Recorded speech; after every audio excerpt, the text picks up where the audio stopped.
everyone. I'm Carnes, and this is Living Consciously.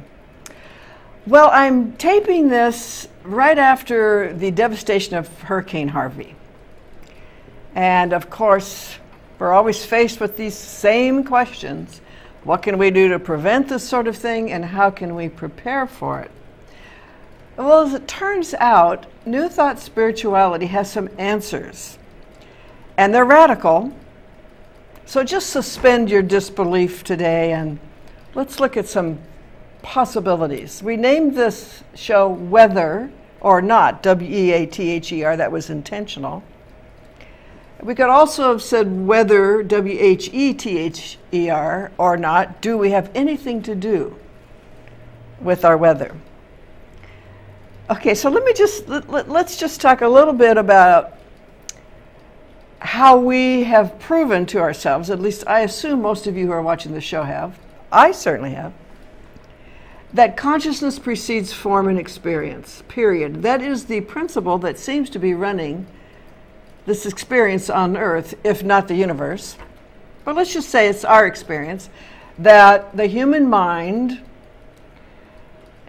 holds images that tend to make themselves visible if those images are clear. In other words, if the energy is really active, we call it conviction or we call it a deep-seated belief, but they tend to outpicture. Psychologists call it a self-fulfilling prophecy. Now, we know this is true. Most people haven't proven it. Some people have proven it to a great degree. There have been some really fine minds that have come into Western civilization over the years, from India and from other places, who, one of them was Paramahansa Yogananda, and then there was Muktananda, and there were several others, but they, I won't say they taught, but they alluded to the very distinct possibility that the weather is a product of our collective unconscious, because they saw it as a field of energy. And let's put it this way. Let's think of your body as planet Earth, okay? When you're all upset and you're angry or you're worried, your body is immediately affected. I mean, you can get a headache just from tension. You can get an upset stomach because you're in fear of some kind. And if you're in real fear, your whole body starts to shut down. You get cold, you start shaking. Is it possible that a collective consciousness of tumult or dis-ease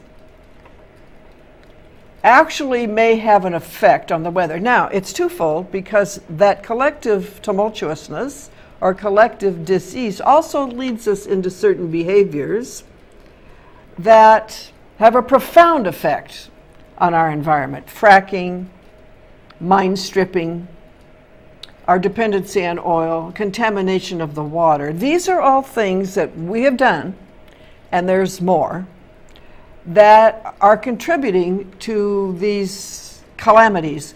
Oklahoma has had over 1,000 earthquakes since the beginning of 2017. I don't think they ever had one before.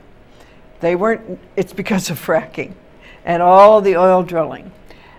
Scientists are definitely seeing a link. Okay, so there's cause and there's effect, and we tend to think the effects, the hurricanes, the earthquakes, the flooding, all of that, caused themselves, or Mother Nature did it, and that we're not involved, okay? Okay, so this ancient teaching says something like this: the collective energy of dis-ease unleashed makes itself manifest as outer dis-ease from the human body out. The biggest mistake we have ever made as a species, the biggest error in our thinking, was that we are separate from nature. In fact, the masculine energy saw Mother Nature as just another bitch to be abused, to be tamed, to be dominated. I'm sorry if that's too harsh for you. You'll get over it. And we have acted accordingly. She has been raped. She has been dismissed, she has been ignored, and we're still trying to conquer her. We don't have to conquer Mother Nature. As Emerson said, we just have to obey her laws. And her laws say we must get in harmony with nature. And nature takes care of itself from the inside out, and that's what we have to start doing. All right, so peace, love, nonviolence. The hippies were right. John Lennon was a spiritual genius when he wrote Imagine. We cannot take our rightful place as the co-creators of our experience if we continue to see nature as separate from us, which means we see God as separate from us. And that's why I'm talking about it, because this is a spiritual program. You cannot see God as separate from you and have a happy life. You will always have low-grade fear. You will always have some sense of, what if I displease him? Which is such a silly thing. You will always have a sense of having less power than you actually do.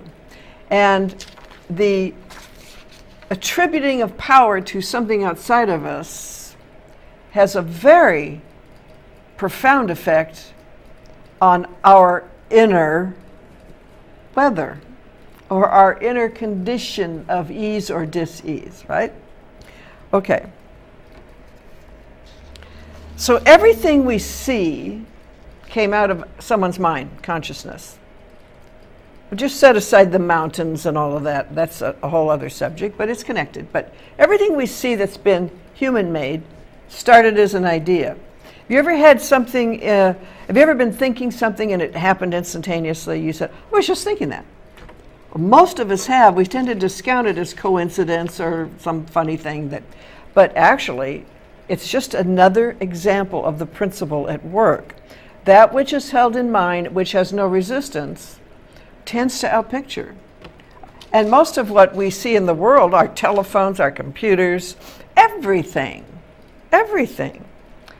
came from the mind of human being, right? So we have this power to take ideas, and with enough energy, they come into form. What if we're doing this unconsciously? Would you agree with me that the state of the human consciousness up until now has been somewhat disturbed? I would. I think there is a collective belief in lack, a collective belief in war, a collective belief in dis-ease as being a powerful entity that can come and get us. And those are just a few examples. Now, that isn't the only thing that exists in our collective. We also believe, a lot of us, in love and peace and joy. A lot of us believe in an unlimited and an inexhaustible supply of possibility, of a field of potential out of which we all arise. That is really what nature is, as a field of potential. But it's a mixed bag, and so we have a mixed kind of collective experience. Peace for a while, and then another war, right? Everything going along smoothly, and then some big disruption. And we have come to accept that as normal. And I tell you, people will argue with me about this one. They'll say, well, Reverend Carol, it is normal. You win some, you lose some. There's a polar opposite. That's right. There are polar opposites. But we tend to go to the extremes on each end of the spectrum rather than finding that nice balance in the middle. In other words, the extreme of prosperity is, amazing opulence. The extreme on the other end of the spectrum is poverty. But there's a nice balance in the middle where we have a flow. So we're not stockpiling and hoarding, and we're not living in lack. We have a nice flow. Most people don't live like that. Most people are not living in flow. They're living in fear. They're living in lack, or they're living in extreme wealth and hoarding it and afraid something's going to happen to it. Neither one of those is a healthy attitude. Neither one of those promotes peace. Each one of those can cause a war, right? Think about it. If you don't have enough eat and you can't feed your children, you're not going to be a happy camper. And you will be susceptible to fighting for it, which it would seem normal that you would. You know, back in the days of early England, and where Les Mis was at that time, and you could go to debtor's prison for stealing a loaf of bread to feed your children. Yeah, it's that kind of thing. It's understandable, but it creates chaos. Well, so extreme wealth can create some negative things too, as well as positive, because people start guarding, they start hoarding, they start becoming a fear, they isolate themselves from the rest of the culture, they have bodyguards, and they have all that stuff, for fear of loss. That's not flow either. All right, so our consciousness precedes our experience. It's like we throw out this big net of our beliefs, and we're constantly walking into it. And what we've caught in it, and I use this analogy so much, but it works. It's like Hawaii, a hukilau. A hukilau is when you throw your nets out into the sea, and all the ama come swim into me. All the little fishies get caught up and you pull the net in. It's quite an art, actually. Very heavy nets. And you got all these fish to feed the whole village. Well, your consciousness is like that net, and you throw it out by means of what you believe. And I'm not talking about an idol, I'm talking about your deep conviction of reality, where you think God is, who you think you are, what you think your value is, all that stuff. And then you walk into it, and those things which belong with your consciousness are in there with you. In other words, they show up. Oh, another way of saying this is life is kind of like a mirror where you see reflected back to you your most profound beliefs and your most profound feelings and your most convicted ideas. A good question to ask yourself is, where is my devotion? Am I devoted to the good of humanity in my mind? Or am I still name-calling people? I've had a real challenge with this, as I know you have lately. It's easy to point at some people and say, oh my God, how stupid can you be? Or, they're evil, right? They're just trying to find their way like the rest of us. They can do some harm in the meantime. But if they're in leadership, they came out of our consciousness, just like the weather does. Don't kid yourself. Nothing happens to you, it happens through you. And if we, in our responsibility as a member of the collective, are not voting, are not standing up, are not speaking out, are not saying this is how it really is, thinking we're respecting someone else's beliefs when really we're just promoting superstition and dogma, then we shouldn't be too surprised when something happens that isn't to our liking. We say, I didn't vote for that on any level. But we did. Silence is agreement. One time I think I've talked about this too. I always repeat myself.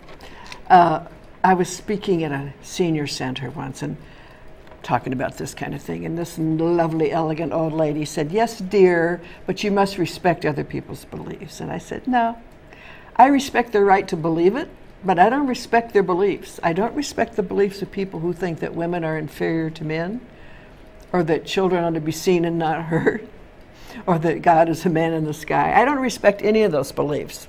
And I respect the person has a right to believe them, but I'm hoping that they will see the light, because human beings are not going to reach their full potential as long as they believe in the limitation of the very source of their life. As long as they believe it's a man in the sky, and a white man at that, we're in trouble. All right, soapbox is over. I'll come back and we'll talk more about us personally, how we can make our life better. Right now we have a break. It's time for our sponsors to have their say-so. And I hope you pay attention. There might be something good in there for you. We'll be back in a moment.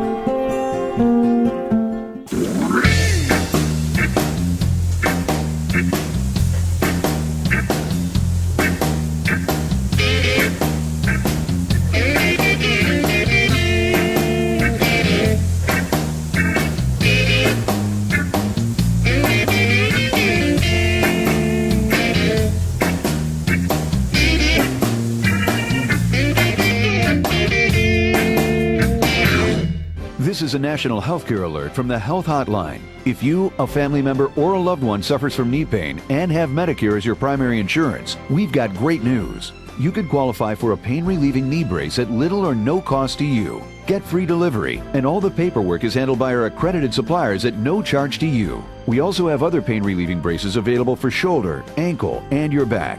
Call the number on your screen right now to immediately receive a pain-relieving brace at little or no cost. Everybody wants cheap airfare, but where do you find it? You call Low Cost Airlines. They specialize in cheap flights, discount hotel rooms, cheap car rental rates, and with a best price guarantee. If you want the lowest prices on your airline tickets or other travel services, call now. That's right, call. That's the only way to get these rates. Experts are standing by 24/7 to get you the cheapest airfare and hotel rates available. So don't wait. Call now. Friend, do you remember when it felt good to withdraw your cash from the bank to expand a business, go on vacation, or buy a new car?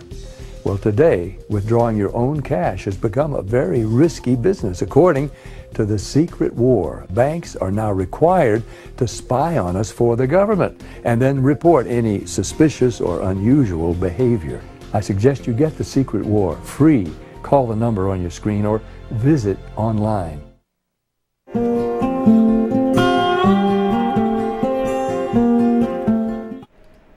Hi everyone, I'm Carol Carnes and we're back. I've been on my soapbox today, really challenging some traditional beliefs about the power that we are and where it comes from. When I first heard this New Thought teaching in 1975, it really, I started to say, blew my mind, but it opened it up. And I remember thinking, I knew this, but I didn't exactly know that I knew it. But nothing else had ever made any sense to me. No other religion, nothing that I ever heard explained to me the nature of reality the way New Thought teaching does. And in a nutshell, it's that God is a name we're giving to the power that makes all things new, and it creates everything out of itself by becoming the thing it makes. It is formless, birthless, and deathless in and of itself, but it takes form. It takes birth. It moves through form and experience as the constant presence of intelligence and love. And in and of its formlessness, it acts as a quantum field of quivering potential. And we draw from it when we think, whether we know we're doing it or not. But life gets really interesting and cool when we know we're doing it. And it doesn't instantly solve all of our problems because we have to really learn how to think. We're relearning how to use our mind. But it is liberating, and it challenges those old superstitions and dogmas of religion. Now, when I say that, I'm not anti-devotion. I'm not anti- awe and wonder. I'm not anti anything mystical, a mystical experience at all. That's not religion. That's just the human experience of being. It's natural for us to be in awe and wonder. It's natural for us to feel some presence of something we can't name. I'm talking about institutionalized ideas that are promoted through religion, such as God is strictly male, such as there's an anti-God, which is the devil, such as you are powerless in and of yourself and separate from it. All of that was just the best we could come up with when we didn't know much about the universe. It's a myth for another time and another people. We're way too enlightened now to believe that stuff anymore. So don't be afraid to let go of it, because what will happen is you'll be liberated and you will be able to deepen your experience of God, because it becomes immediate.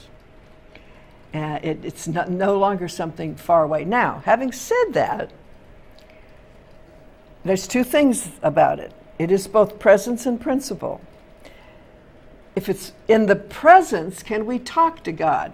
Now, how can we talk to something that's not outside of us? Well, we do it when we think. We do it when we chant or sing hymns or celebrate life. We're talking to God when we make art or music or dancing. You know, I love the quote from the great Rumi, the great Jalaluddin Rumi, who was a Persian poet that everybody's quoting now. He said, how come Sufis like you are dancing all the time? And he said, because life is more like a dance. You see, so we're talking to God through our inner life. Now, can we do it deliberately? Yes, it used to be called prayer, but that was talking to that one up there. Hey, mister, can I get your attention? Oh, please help me. I got a real bad problem. Can you help? That's the old-fashioned way, not scientific. The way we do it now is we say, I know there's one life being all life. I know there's no other power in the universe. It is the only power there is. It is everywhere present all the time, all of it, all at once. It is right here, right now, where I am. This power knows itself as me. It is the source of my self-awareness.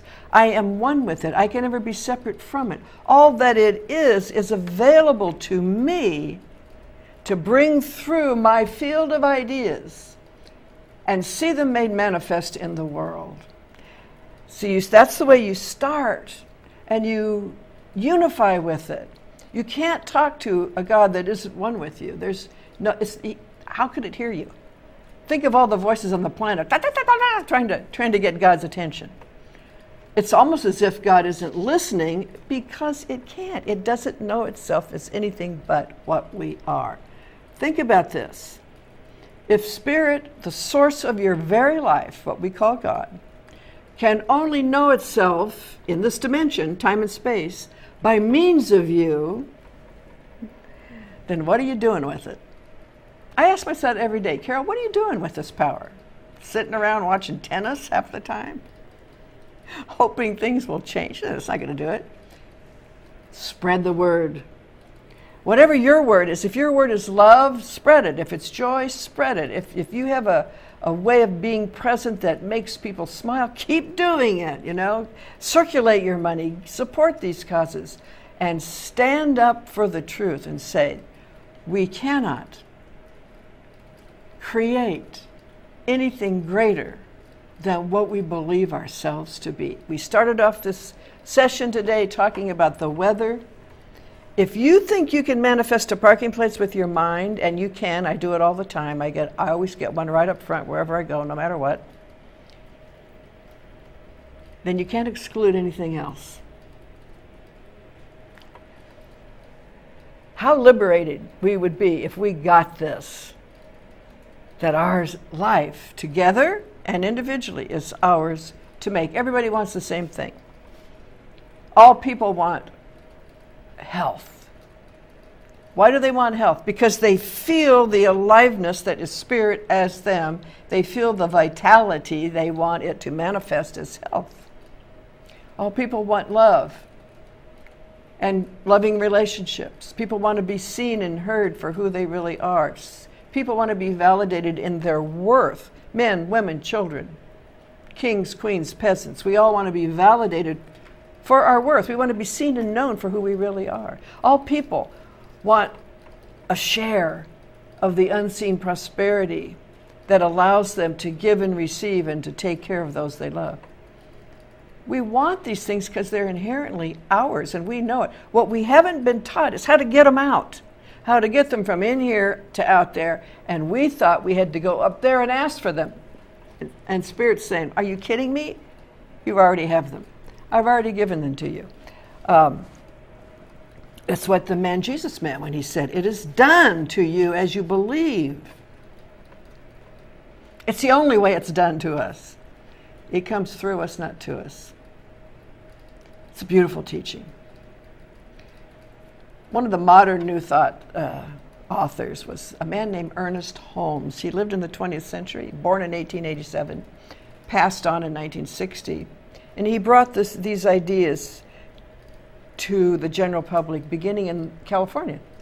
Thousands of people used to come to hear him speak every week. He never wanted it to be a religion. He wanted it to be an institute for metaphysical studies, which it was at the beginning. And it came to be that it replaced people's Sunday morning experience, and so they organized as a spiritual teaching, which is wonderful. I'm glad they did. But you can find out more about it by reading his book. Google Ernest Holmes and get his book, The Science of Mind. All right, so we're coming to closure already. Gosh, this hour, it's half hour, went so fast, you know, once I get going. I hope I've given you food for thought. And even if you feel a little offended about some of it, just let it sit and think about it. Okay? In the meantime, come and see me on Sunday morning at the community center in Mesilla on Calle de Santiago, and we meet at 10:30. It's a great little group. And I do a talk, we do some meditation, and then I open it up for your comments and questions. It's a good place, a good way for you to ask me, what do you mean by that, Reverend Carol? And to meet some like-minded people as well. You can get on YouTube. Tell your friends about this show. If they don't live in Las Cruces, tell them they can watch it on YouTube. Just Google, search, Living Consciously, Carol Carnes, or the Las Cruces channel, Living Consciously, and they'll get it. It's a great way for you to introduce people, if you're an advocate of this teaching, to introduce other people to these kinds of ideas. Okay, so our website is mvcsl.org.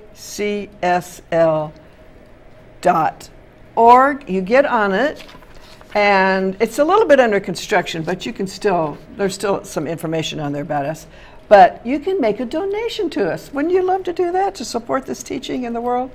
And you can do that via PayPal on our website, Mesilla Valley Center for Spiritual Living.org, mvcsl.org. All right, make a donation. Thank you so much for your support. We are a legal 501(c)(3) nonprofit, and we depend on donations. So we thank you in advance for your generosity. All right, I will see you next time. Tell your friends about the show. And if they don't have local cable, tell them about the YouTube. In the meantime, you stay tuned in to your higher nature and let life flow and enjoy it all the more. See you next time.